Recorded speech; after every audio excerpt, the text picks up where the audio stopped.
Good morning. Well, it's morning for me. It's about 9:47 in the morning, and it's a beautiful day, about 58 degrees outside. A little chillier about an hour ago, but it's gorgeous. And so I am here doing the buffalo video for you. So throughout this video, you will receive a password. That password will allow you to unlock where you are allowed to make your voting for the different polls. While you're watching this video, keep track, if you can, of things that you'd like to see change. So today I'm actually at the park, and you can kind of see that in the background. Part of the reason for that was the beautiful day. But if you'd like me to take my videos someplace else in particular, if you want me to be in my van when I take my videos, I can do that.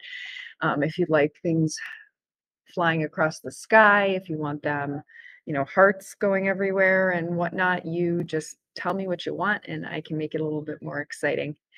I can also fade in and fade out, all that kind of stuff. But for today's video, I'm just going to sort of give you the information, get you the password, and you guys can move on. But leave all of that in the comments so that I can kind of keep track of what you guys like and what you don't.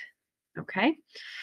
All right, so the history of buffalo is a bit of an interesting one. So the land itself was actually originally lived on by the Seneca Native Americans, and the Seneca Native Americans became part of the Haudenosaunee group of Native American tribes. And That is also known as the Iroquois Confederacy. so when you're reading the history of buffalo, a lot of times it'll say Seneca tribe, and then sometimes it'll actually say Iroquois.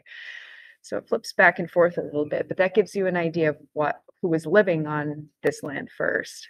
When Buffalo was colonized, it was at about 1789. The original name for Buffalo was not Buffalo, it was actually New Amsterdam. And the reason for that is the um, purchase of the land took place. Between Dutch bankers who had originally colonized the area and taken it from the Seneca Native Americans and the founding father named Robert Morris of Massachusetts. The bankers sold the land because after they took it from the Native Americans, there were some disagreements about taxes and financials and things like that. So it was just easier for them to sell it. Now, my question to you, and I'd love to see you write this in the comments right now, is why do you think Buffalo was originally called New Amsterdam when it was purchased through the Holland land purchase? What's the link there? There is a very clear link, and hopefully you can pick up on it.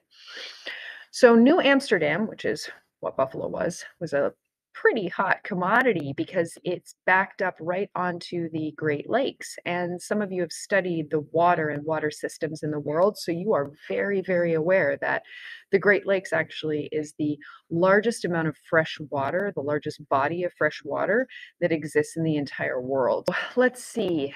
After the colonization and they started exploring the land itself, they came across something called the Buffalo Creek.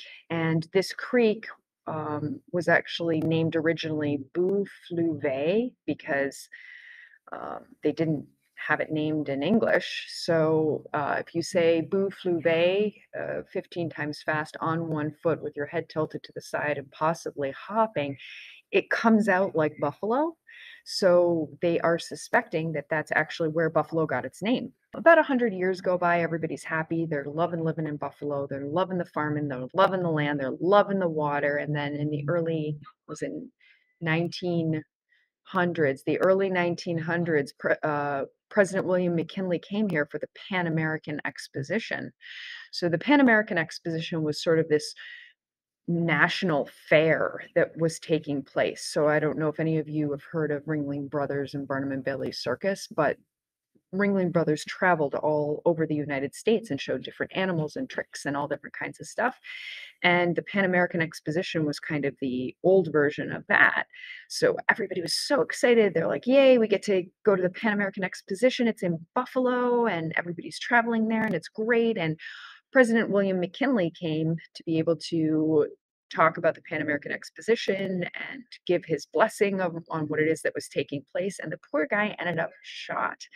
And what's worse is that he actually ended up dying. So President William McKinley is buried here at Forest Lawn Cemetery, along with a couple of other famous people. So that is one of the first places that you can actually vote for me to go to once you get the password to be able to get in to vote. I could go to Forest Lawn Cemetery, find all the famous people that are buried there, take some pictures, do a little bit of a biographical background on it, and give you that information. Something else that Buffalo is really famous for is Niagara Falls. And Niagara Falls is about an hour and a half north of Buffalo, and it's on the Niagara River, which is connected to the Great Lakes.